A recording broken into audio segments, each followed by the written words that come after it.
2022 সালের সেই ভয়াবহ দিনটির কথা অনেকেরই মনে আছে।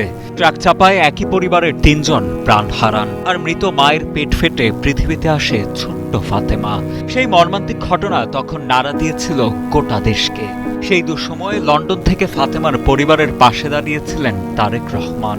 ঢাকা আজিপুর চট্টগ্রাম নিবাসী থাকে সমস্যা অধিদপ্তর একটা শাখা, ওখানে 4 বছর যাবৎ ওখানে থাকার পরে আমি এদিকে আমার 2022-এ থেকে শুরু করে প্রধানমন্ত্রী ছিল না প্রধানমন্ত্রী, তখন লন্ডন থেকে উনি আমাদের 4 বছর যাবতই খাবার দেয়। 4 বছর পেরিয়ে গেছে। যখন সবাই ভুলতে বসেছে তাদের, ঠিক তখনও ফাতেমার পরিবারকে ভুলে যাননি প্রধানমন্ত্রী তারেক রহমান। শনিবার দুপুরে ময়মনসিংহের জেলা প্রশাসক সাইফুর রহমান তারেক রহমানের নির্দেশে ছুটে যান ত্রিশালের রায়মণি গ্রামে। ফাতেমার দাদা মোস্তাফিজুর রহমান বাবুলের হাতে তুলে দেন প্রধানমন্ত্রীর পাঠানো খাদ্য সামগ্রী, নগদ অর্থ, নতুন টিন আর মুদি দোকানের মালামাল। উনি আমাকে ফোন দিয়েছিলেন, ফোন দিয়ে বলল যে ওই মনের সাথে আমার কথা রয়েছে, উনি প্রতি মাসে ব্রিটিশ সালে যে খাবারটা প্রতি মাসে দিয়ে আসবেন। আমরা প্রতি মাসে খাবারটা দিয়ে আসবো। 2022 সাল থেকে আজ অবধি আমাদেরকে আমরা প্রতি মাসে খাবার দিয়ে যাচ্ছি। এটা পুরোপুরি উনি আমাদের চেয়ারম্যান বর্তমানে মাননীয় প্রধানমন্ত্রী তারেক রহমান প্রতি মাসে উনি তদারকি করেন।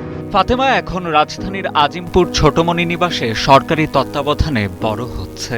প্রতি মাসে শিশু ফাতেমাকে সেখানে দেখতে যান তার দাদা। এর মধ্যে বড় এক পরিকল্পনাও নিয়েছে প্রশাসন। ফাতেমার দাদার জন্য করা হবে নতুন ঘর, বাড়ির রাস্তা পাকাকরণ এবং সেই রাস্তা ফাতেমার নামে নামকরণ করা হবে বলেও জানান সংশ্লিষ্ট উপজেলার নির্বাহী কর্মকর্তা।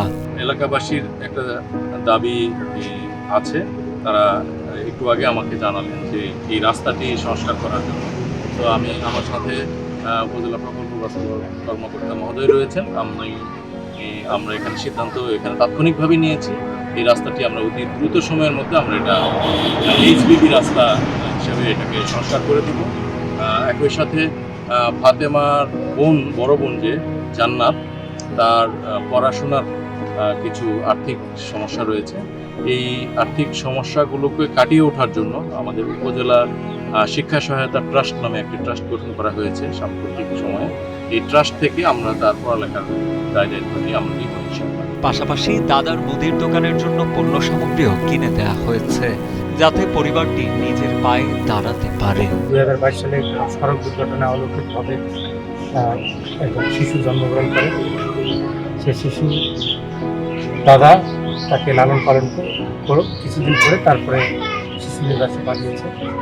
তো তাদের ভাই বোনদের পড়ালেখার সহ আরও যে দৈনন্দিন প্রয়োজন, সেই প্রয়োজনীয়তার অংশ হিসাবে আমরা তাদের ঘর বানানোর জন্য নতুন টিন দিলাম, সাথে কিছু আর্থিক সহায়তা দিলাম, কিছু খাদ্য সহায়তা দিলাম। এবং এই দাদা আমাদের যে ব্যবসা করে, একটা দোকান আছে, যে দোকান দিয়েই আপনার দৈনন্দিন যে প্রয়োজন সেটা মেটান। তো এটার ব্যবসায়িক পুঁজি হিসাবে আমরা কিছু মালামাল আমরা ক্রয় করে দিলাম।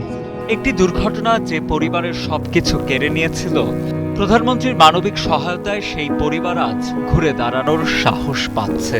অবহেলায় দুমড়ে মুচড়ে শেষ হয়ে যায়নি ছোট্ট ফাতেমার গল্প, বরং শুরু হচ্ছে নতুনভাবে, নতুন আঙ্গিকে। ডেস্ক রিপোর্ট, সময়ের আলো।